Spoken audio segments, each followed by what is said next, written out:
Bro, I just wanted my shiny Koraidon. You may have heard about the very interesting situation going on this weekend about the shiny Koraidon and Miraidon distribution at GameStop. As we're approaching the end of Scarlet and Violet's lifespan, obviously they're going to start distributing the shiny legendary Pokemon. And the method they've chosen is one that we've seen in the past, where at least in the US you need to go to a GameStop and pick up a physical code card to redeem for the Pokemon in your game. Okay, sure, I need to go to some real life location and pick up a physical card, but that won't be too bad, right? Well, it just so happens that the day they decided to begin this distribution was also the day that a brand new Pokemon TCG set was released, Mega Evolutions. And on top of that, there was also a Magic the Gathering set released, something about Spider-Man, I guess that's what they're doing over there. There was also a new Yu-Gi-Oh set, but I don't think anyone really cared about that. So with GameStop also selling trading cards, it effectively made for a perfect storm. So this is where the horror stories begin. Because GameStop no longer does pre-orders for TCG sets, that means if you want any, you need to show up on the day in order to get some. And while that includes a good amount of collectors, it also includes a very stinky scalpers who have nothing better to do.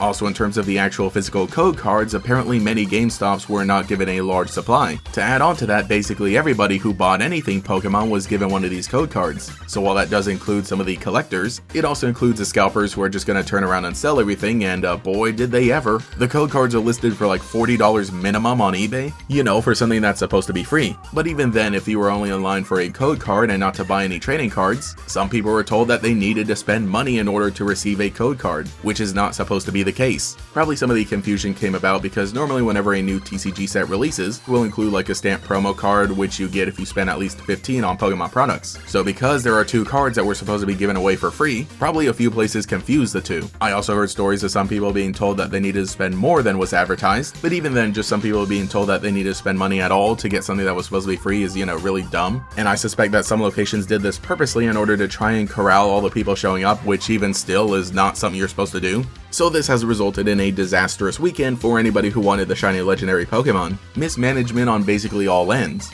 For one thing, why was the distribution event done on the same day as a TCG release? Second, why were so few physical code cards sent out? And I guess also that comes around to why is Pokemon in the US still partnering with GameStop at all? Like sure, in the past when they did like the wireless distributions, that was really cool and that worked out really well, even sort of ending up as a way to continue preserving these distribution events. And even when they switched over to code cards, it wasn't too bad, because oftentimes you could show up like a week later and ask if they still had any, and they would. But now, because anything and everything Pokemon is just in high demand, it really didn't work out. If you were fortunate to get a code card yourself, then congratulations, rest easy, soldier. But if you didn't, there is actually a website where you can file a complaint, and I'm sure they're going to be getting millions of these, which will maybe hopefully prompt them to change how they do the distribution. Because if we aren't going to get full-on events for these Pokemon anymore, then honestly I would not mind a regular distribution done at home through Wi-Fi or whatever code that's given out online.